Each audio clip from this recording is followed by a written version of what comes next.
Isang mapagpalang umaga po sa ating lahat. Ako po ang inyong lingkod, Joshua Sariego, at welcome po tayo dito sa bayan ng Brooks Point kung saan isineselebra ng ating munisipalidad ang 77th founding anniversary since pagkatatag nito noong June 28, 1949. So ano nga po ba ang hinihanda ng pamahalaang lokal dito sa bayan ng Brooks Point? Silipin po natin. Tara po, samahan niyo ako.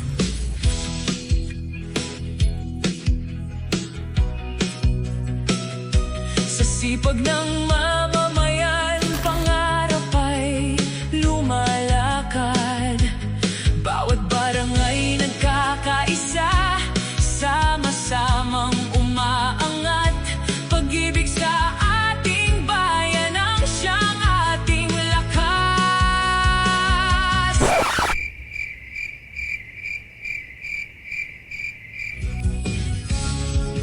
So ngayon katatapos lamang po ng Baylan.Dalan at ngayon po makakasama po natin si Mare kong tunay kong Mare na siya pong nanalo ang Tribo Mandaragat sa Baylan.Dalan.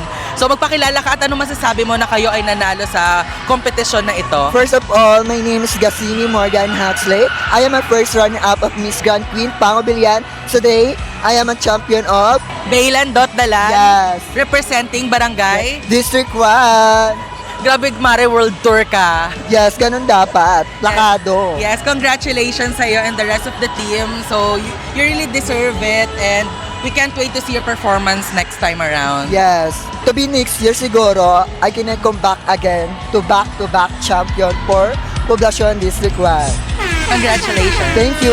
Ang opisyal na kaganapan po ng inyong lingkod dito sa 77th founding anniversary ay kasama po natin ang Municipal Information Office sa pagka-cover, pagla-livestream at syempre pagdo-document ng mga activities po na ito. Ngayon po, katatapos lamang po ng Baylan.Dalan at kitang-kita po natin na nagpapahinga po ang mga staff ng MIO. Ngayon po, sisilipin po natin ang friend kong maganda. Excuse me po sa ate po niya. Ito po talaga yung pinakamaganda, hindi po kayo. Excuse me po! So ayan po, kitang-kita po na nagutom po siya. Siya po ang pinakamaganda kong friend na si Joanna Marie Abrigo. Ano po ang masasabi niyo sa pagbubukas ng programang ito? Maganda, kasing ganda ko. Perfect! Huwag po natin kalilimutan na supportahan po natin ang Municipal Information Facebook page. At mamaya-maya lamang po samahan niyo po kami sa isang fun run na inihanda ng pamahalaang lokal ng bayan ng Brooks Point, katuwang ang MDRRMO. So yeah, papahinga lang po ako saglit and later on, tingnan natin kung ano mga kaganapan sa fun run.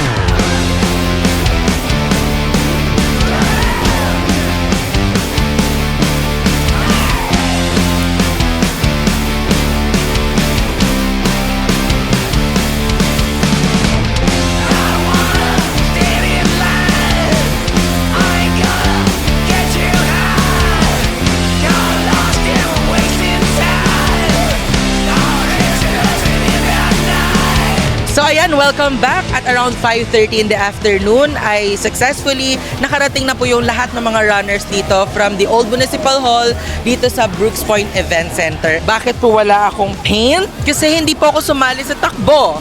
Bakit po? Kasi ayaw ko pong mapagod. But we're here to celebrate this activity with all the runners and with all the participants of this Color Fun Run. So ngayon po ay makakasama po natin ang isa po sa mga participant ng Color Fun Run na ito. At syempre, hindi lang po siya isang runner, kung hindi siya po ay ang ating bagong mutya ng Palawan or Miss Universe Palawan 2026. Sa mga kasama po natin si Miss Dali Sanchez. How was your experience running starting from the Old Municipal Hall down here to Brooks Point Event Center?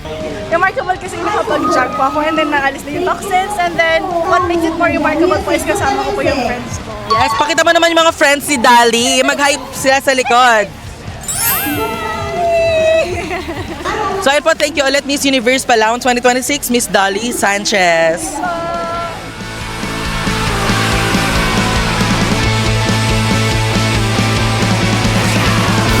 Trabaho tayo.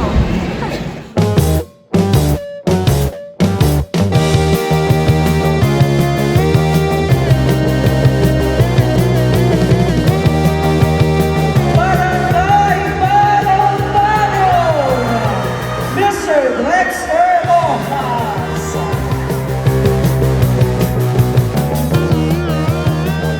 ayan, ngayon po kasama po natin ang himig ng kampiyon, champion 2026 na si Sir Drexter Rojas, representing the barangay Barong-Barong. So Sir Drexter, kamusta po ang pakiramdam na kayo po ay nanalo sa ating himig ng kampiyon 2026? Siyempre, una po nagpapasalamat ako sa Panginoon. Tapos, siguro yung pagkatalo ko last week sa Palawan Pop Idol, siguro parang hindi pa talaga time para sa akin. Nung 2025 naka-gold ako, and then 2026 sa talo. Siguro ito yung time naman para sa akin. Sobrang saya po.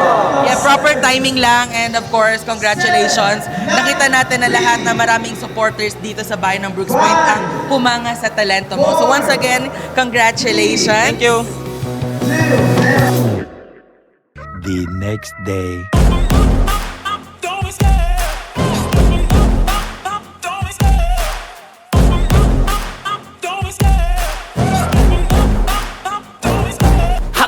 And for another context, nandito po tayo sa LGU ground, sa likod ng ating bagong munisipyo, kung saan kasalukuyan po yung sinasagawa ang tapatan ng galing.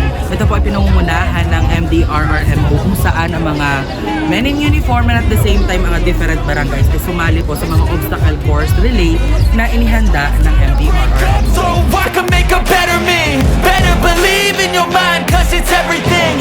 You can mold, shape, find almost anything. All it takes is some time and some clarity to find your identity. It's mind over everything.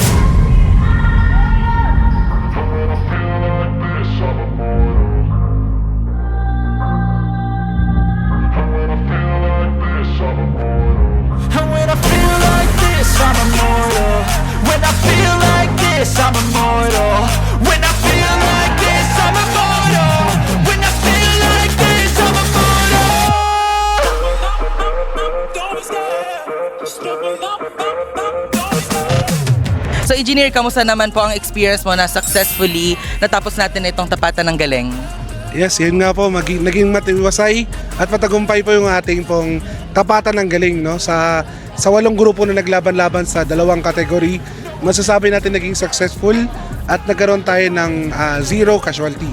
Bagamat may nasugatan, but sa amin naman, overall, na-manage po yun. So nagpapasalamat po kami sa lahat po na nag-participate na mga barangays, national government agency at syempre po yung team ng MDRRMO po sa manage po ng atin pong tapatan ng galing. Hindi po maging successful po ito kung hindi rin po dahil sa kanilang partisipasyon. And ayun, thank you so much po, and we hope na hindi po ito ang huli. Yes, Definitely.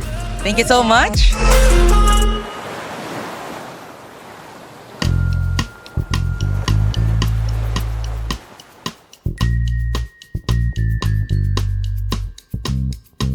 At around 2:30 in the afternoon ay babalik po tayo sa Bangkasiyahan dito sa Buligay Beach. And surprisingly, mas dumami ang mga participants at ang mga viewers natin. So makikita natin dito na dinagsa ang Buligay Beach because of the competition here. By the way, itong Bangkasiyahan ay hindi lang siya sinalihan ng mga taga Brooks Point. May mga karatig munisipyo din tayo na sumali dito. Kung hindi ako magkakamali, may mga taga Nara, may mga taga Rizal, Sofronio, Española ang sumali dito. So that's a good thing that we are catering other municipalities as well to join the activities here in our 77th founding anniversary. Ngayon po makakasama ko ang BFF ko na taga M-Peso. So I believe sasali sila dito sa Bangkasiyahan. Anong kategorya ang sinalihan nyo? Open category. Kamusta naman ang experience mo sa Bangkasiyahan ngayon? Na-enjoy kami ni Laika. Ano pa ba? So ayun, that's Ma'am Jonna. I love you so much. So ayun, kasama po natin si Kuya Arabo. Mag-hi ka naman sa vlog ko. Kamusta naman ang experience mo ngayon? Ayos lang, maganda. Kahit na medyo madilim na parang ulan, okay naman. Alam mo, may sabi ko pa rin na lucky ako because I got to experience the 77th birthday of the municipality of Brooks Point. So it has been 77 years since June 28, 1949 noong official po itong tinatag bilang isang bayan. And to be here, to live here, it is a great experience.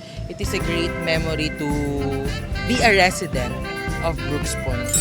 So yun lang, napapadrama lang ang ate. Pero trabaho tayo. Tara.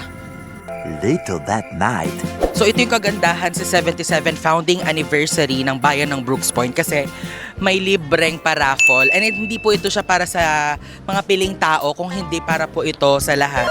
So today marks the second night ng ating celebration kung saan meron po tayong induct ng kampiyon. Dance competition po ito siya ng mga participants. But before that, syempre hindi po ako papayag na hindi po tayo mananalo sa raffle. So samahan niyo po ako. Bebe sa kanan! So ayan po, ito po siya po ang kapatid, ate ni Joanna Marie Abrigo. Napakaganda po, no? Kamusta naman po ang pakiramdam na every night ay kayo ang nagwe-welcome sa mga participants natin? Wala, hindi pa po ako nabubunod sa raffle. Oh, no! Sino po? Ako din naman po, wala po. Partida po, ako na nga po yung nagro-roleta eh. Wala. Yung number namin, i-ano mo mamaya. Malaman na lang po natin yan. Pero feeling ko, positive naman po ako na mabubunot tayo. Ngayong gabi ay para po sa mga LGU employees, correct? Hindi, bukas ng gabi. And tomorrow. Hindi pwedeng hindi ngayon. Yes, trabaho na po tayo. So ngayon, ang nakuha nating number ay 416. Kapag wala pa talaga to, hindi ko na alam. So shout out po kay Yunus. Kasamahan ko po sa Municipal Information Office. Ngayon po ay babalik po tayo sa ating regular station kung saan po yung mga kasamahan ko po ay kumakain na. Kasi in a while, hindi na po natin ito magagawa.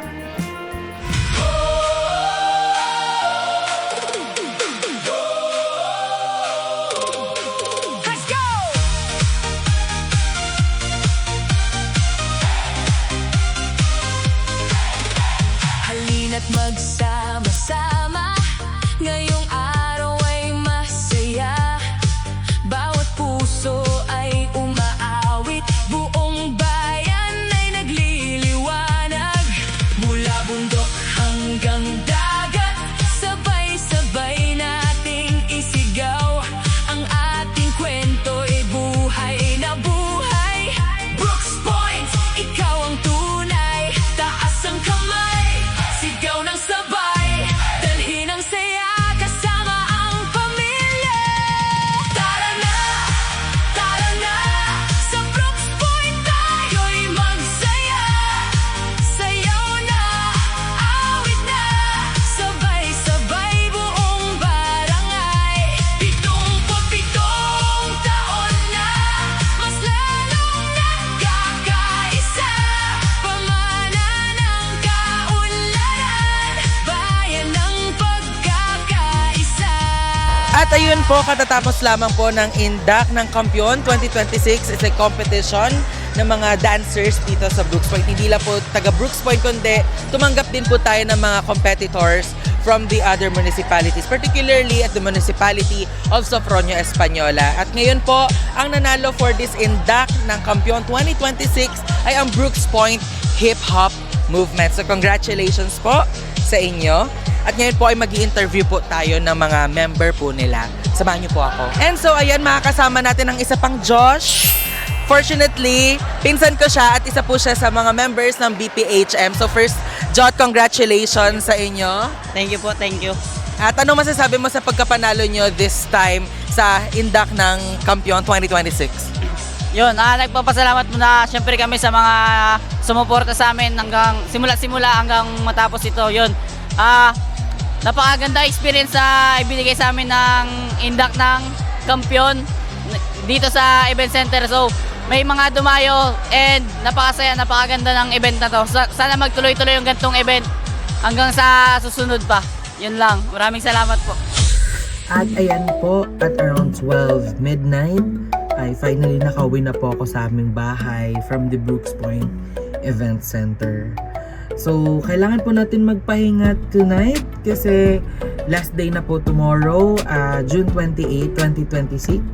So magkakaroon po tayo ng guest na DJ and at the same time we will be awarding the top taxpayer dito sa bayan ng Brooks Point. Siyempre, it is a great day to celebrate the 77 founding anniversary of Brooks Point because this is the actual day kung saan naitatag ang bayan ng Brooks Point bilang isang opisyal na munisipyo. It is a really fun experience that is one of the privilege of being an MIO staff, that you got to experience all of the activities sa mga activities na ginagawa natin. Bagamat hindi pa opisyal na tapos ang ating programa, ating pong pinapasalamatan ng ating lokal na pamahalaan ng bayan ng Brooks Point sa pangunguna syempre ng ating Municipal Mayor Cesario R. Benedito Jr.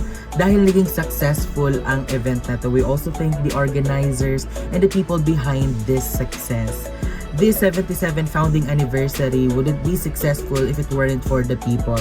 So kung kaya't samahan niyo po kami at abangan niyo pa po ang mga pasabog ng bayan ng Brooks Point sa mga susunod pang anniversary ng ating bayan. So yun po, don't forget to like, comment, share this video, subscribe me, and click the notification bell so you'll be notified on my future uploads. Ito po ang inyong lingkod, Joshua Sariego. Kita-kits po tayo sa mga susunod ko pang vlog, syempre featuring our beautiful municipality of Brooks Point.